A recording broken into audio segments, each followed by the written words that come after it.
Assalamualaikum warahmatullahi wabarakatuh. Innal hamdalillah nahmaduhu wa nasta'inuhu wa nastaghfiruh wa na'udzu billahi ta'ala min shururi anfusina wa min sayyiati a'malina. May yahdihillahu fala mudilla lahu wa may yudlil fala hadiya lahu. Asyhadu an la ilaha illallah wahdahu la syarika lahu wa asyhadu anna Muhammadan abduhu wa rasuluh. Qala Allah tabaraka wa ta'ala, ya ayyuhalladzina amanu taqullaha haqqa tuqatih wa la tamutunna illa wa antum muslimun.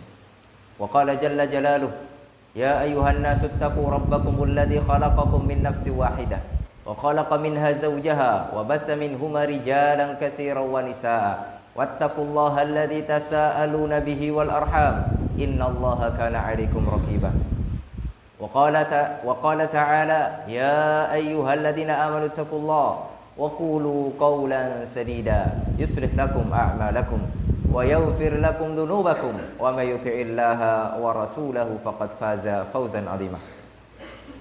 أما بعد فإن أصدق الحديث كتاب الله وخير الهدي هدي محمد صلى الله عليه وسلم وشر الأمور محدثاتها fa inna kulla muhdatsatin fid dini bid'ah wa kulla bid'atin dhalalah wa kulla dhalalatin finnar. Ma'asyiral muslimin, jamaah salat Jumat rahimani wa rahimakumullah, usi nafsi wa iyyakum bitaqwallahi azza wa jalla faqad fazal muttaqun. Di antara nasihat Nabi Muhammad sallallahu alaihi wasallam kepada umatnya, dan ini diriwayatkan oleh salah seorang sahabat yang mulia, Abu Ayyub Al-Ansari radhiyallahu ta'ala anhu.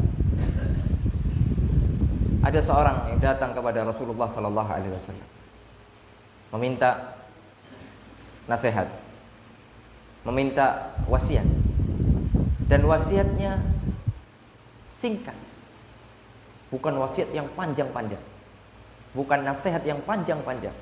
Akhirnya Rasulullah sallallahu alaihi wasallam memberikan 3 nasihat. Dan hadis ini diriwayatkan oleh Imam Ibnu Majah di dalam sunannya. Di antara nasihat Rasulullah sallallahu alaihi wasallam kepada sahabat tersebut, dan ini berlaku umum untuk kita semua. Beliau mengatakan, idza qumta ila salatika fasalli salata muwaddi.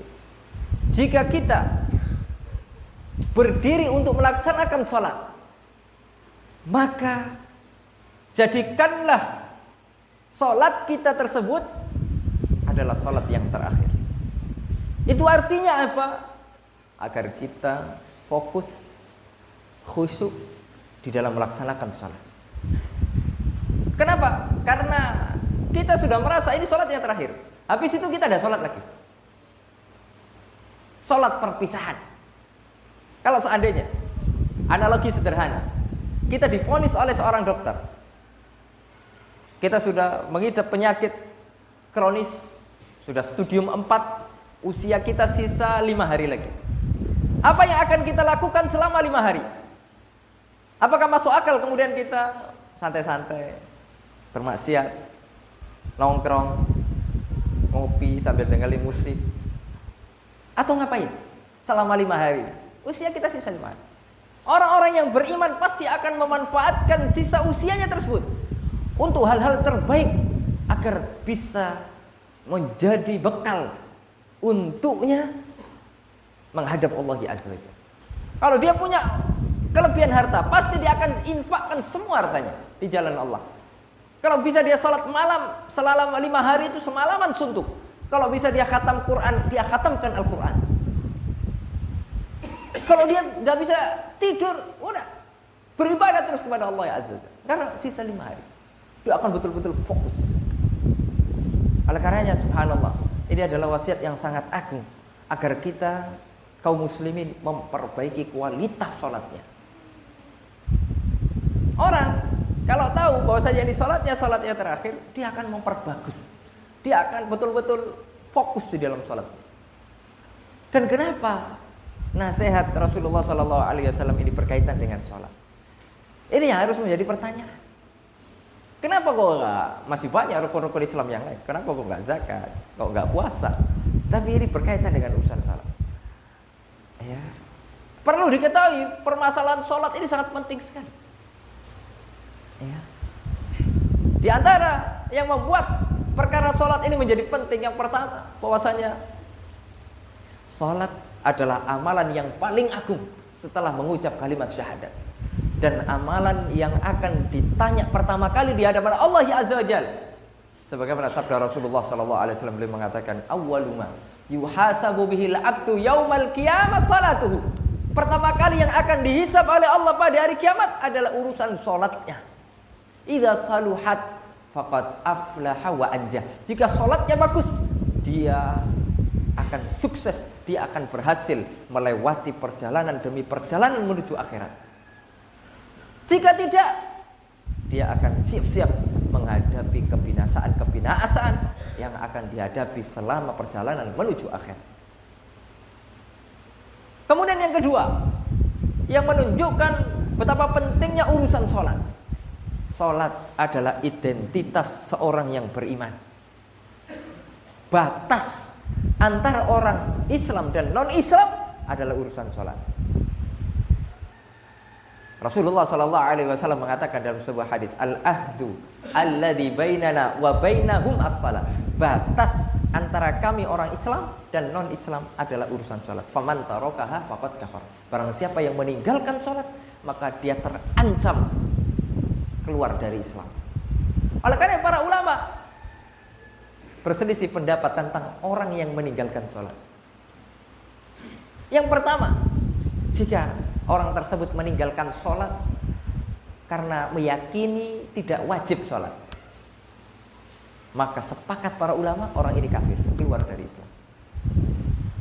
Akan tapi ada kondisi yang kedua, jika dia tidak sholat karena malas, kecapean, atau yang lain sebagainya, minimal kata para ulama ini adalah orang fasik dan dia telah melakukan al-kabair, yaitu dosa besar di sisi Allah Subhanahu wa taala. Perlu diketahui, meninggalkan salat dosanya lebih besar daripada dosa berzina. Nauzubillah.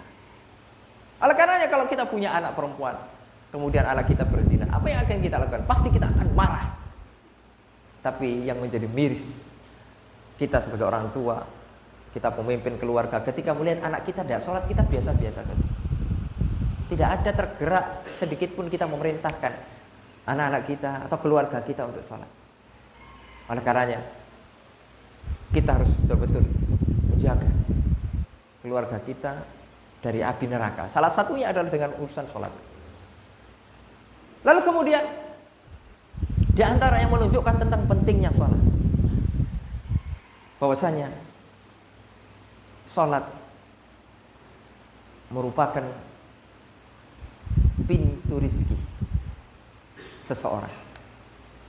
Allah mengatakan di dalam Al-Quran, wa'mur ahlaka bis-shalah, perintahkan keluarga kalian untuk melaksanakan salat, wastabir 'alaiha, dan ekstra sabar di dalam memerintahkan keluarga untuk salat. Kenapa? Karena susah. Berdakwah kepada keluarga itu susah betul.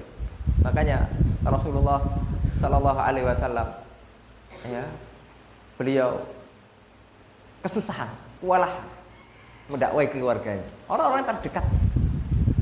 Makanya Allah menggunakan bahasa wastabir, bukan wasbir, tapi wastabir. Wasbir sabar, wastabir ekstra sabar. Kemudian Allah mengatakan, la nas'aluka rizqa, kami tidak meminta rizki, kata Allah. Dengan sholat kalian, bukan kami minta rizki, nahnu narzuquka, bahkan kamilah yang memberi engkau rizki. Oleh karena ma'asyiral muslimin rahimani wa rahimakumullah, kalau rezeki kita kok agak seret, agak terhambat, coba cek, ada di antara keluarga kita mungkin yang masih belum benar salatnya, atau orang-orang dari keluarga kita masih meninggalkan salat. Na'udzubillah. Di antara pentingnya salat juga, yaitu salat bisa mencegah seseorang daripada berbuat keburukan. Allah Azza wa Jalla mengatakan di dalam Al-Quran, innas salata tanha 'anil fahsya'i wal munkar. Sesungguhnya salat bisa mencegah orang-orang berbuat keji dan berbuat kemungkaran.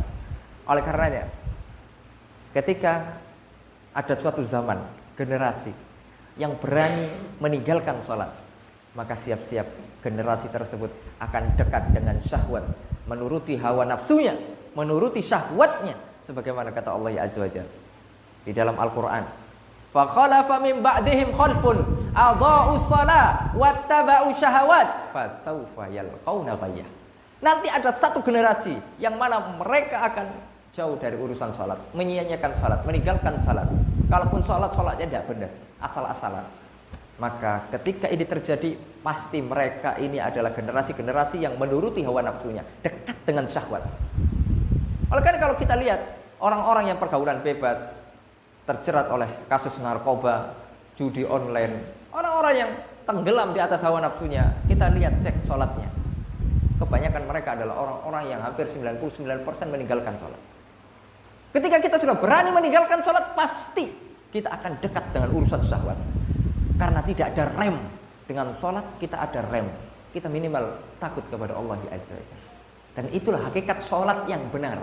Kalau sholat kita tidak mencegah kita dari perbuatan buruk dan kemungkaran, maka coba perbaiki kualitas sholat. Kemudian di antara pentingnya sholat, kata Allah Azza wa Jalla, kita bisa terbebas dari sifat buruk, yaitu suka mengeluh kepada manusia dan pelit. Sebagaimana kata Allah Azza wa Jalla dalam Al-Qur'an, innal insana khuliqa halu'a idza massahu syarru jazua wa idza massahul khairu manua. Sifat dasar manusia itu suka mengeluh. Jika dikasih keburukan, timpa keburukan tambah mengeluh.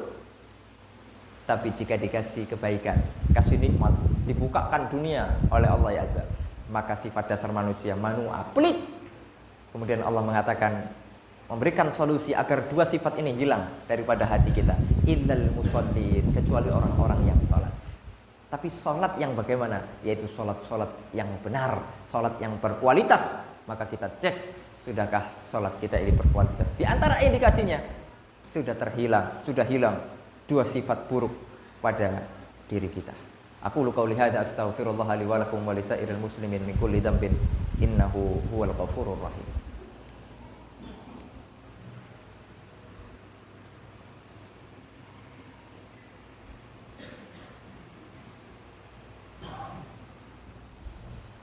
Alhamdulillahi hamdan katsiran tayyiban barakan fi kama yuhibbu rabbuna wa yarda. Asyhadu an la ilaha illallah wahdahu la syarikalah wa asyhadu anna Muhammadan abduhu wa rasuluh. Sudah kita bahas di dalam khutbah yang pertama satu nasihat tentang urusan sholat. Kemudian kita juga bahas tentang pentingnya sholat, betapa pentingnya sholat dalam kehidupan kita. Kemudian nasihat yang kedua yang disampaikan oleh Rasulullah Sallallahu Alaihi Wasallam kepada sahabat tersebut, dan ini juga menjadi ibrah bagi kita semua. Beliau mengatakan, la tatakallam bikalamin ta'tadiru minhu badan. Jangan kalian berbicara yang besok minta maaf. Artinya apa? Kita harus jaga lisan kita.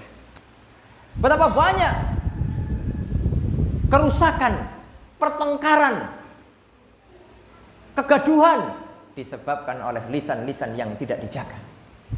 Makanya Rasulullah SAW mengatakan di dalam sebuah hadis yang sahih, "Man kana yu'minu billahi wal yaumil akhir falyakul khairan aw liyasmut."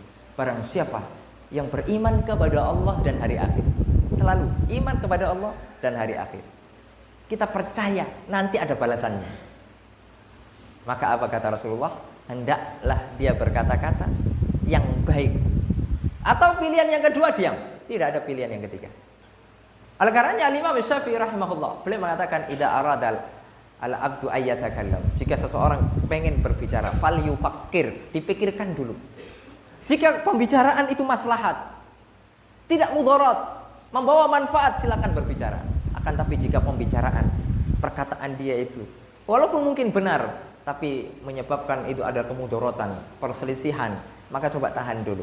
Lihat situasinya, lihat sikonnya. Subhanallah, betapa banyak keributan sekarang yang terjadi disebabkan oleh lisan-lisan yang tidak terjaga. Oleh karenanya, di antara yang dikatakan oleh Rasulullah SAW, kebanyakan yang menyebabkan manusia itu masuk neraka apa? Yaitu di antaranya adalah al-famu wal farj, Ketika beliau ditanya, "Ya Rasulullah, apa saja amalan atau hal-hal yang bisa menyebabkan seseorang masuk ke dalam neraka?" Maka beliau mengatakan, "Al-fammu wal farju," yaitu lisan, mulut, dan kemaluan. Makanya Rasulullah SAW memberikan tips agar kita bisa selamat dalam kehidupan dunia maupun kehidupan akhirat. Apa itu? Jaga lisan. Jaga lisan kita. Ya, beliau sampai kemudian memegang lidahnya. Jaga ini, niscaya kalian akan selamat. Ya, oleh karena kita harus jaga perkataan kita, jangan berkata-kata kecuali yang baik. Kemudian di antara wasiat yang terakhir dikatakan oleh Rasulullah SAW di dalam hadis ini, ya, beliau mengatakan wa ajmi'il ya'sa mimma fi aidinas. Berputus asalah kalian dari apa-apa yang ada pada manusia. Jangan bergantung kepada manusia. Bergantunglah hanya kepada Allah Azza. Dan ini adalah tauhid. Ini adalah amalan tauhid yang besar di sisi Allah Subhanahu wa taala. Bagaimana kita hanya menggantungkan semua urusan kita hanya kepada Allah Azza wa Jalla. Oleh karenanya Rasulullah SAW mengajarkan di antara sahabat yang mulia Ibnu Abbas sejak dini, sejak kecil diajari tauhid oleh Rasulullah SAW. Beliau mengatakan, "Ya Ibnu Abbas, wahai Ibnu Abbas, idza sa'alta fas'alillah." Jika kamu minta, minta kepada Allah.